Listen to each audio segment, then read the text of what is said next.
Trawling നിരോധന കാലത്ത് സൗജന്യ റേഷൻ എത്തിക്കുമെന്നാണ് മന്ത്രി പറയുന്നത്. പക്ഷേ അതുകൊണ്ട് അവരുടെ ദുരിതം തീരുമോ? ഇല്ല എന്ന് തന്നെയാണ് മത്സ്യത്തൊഴിലാളികൾ പറയുക. ട്രോളിംഗ് നിരോധന കാലത്ത് മറ്റ് സംസ്ഥാനങ്ങളിലെ മാതൃകയിൽ കേരളത്തിലും സാമ്പത്തിക സഹായം പ്രഖ്യാപിക്കണമെന്നാണ് മത്സ്യത്തൊഴിലാളികളുടെ ആവശ്യം. റേഷൻ കാർഡിൽ മുൻഗണനാ വിഭാഗത്തിൽ ഉൾപ്പെട്ട മത്സ്യത്തൊഴിലാളികൾക്ക് സൗജന്യ റേഷൻ നൽകുമെന്ന സർക്കാർ പ്രഖ്യാപനം പ്രഹസനം മാത്രമാണെന്നും ആരോപണമുണ്ട്.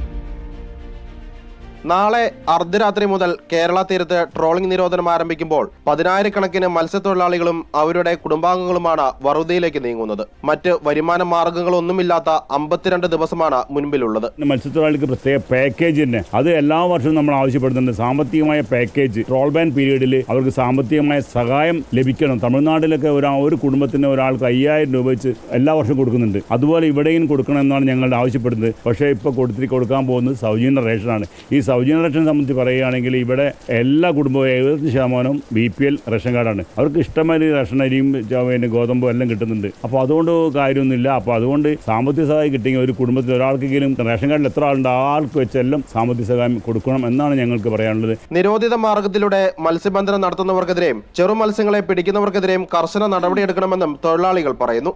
റിപ്പോർട്ടർ, കോഴിക്കോട്.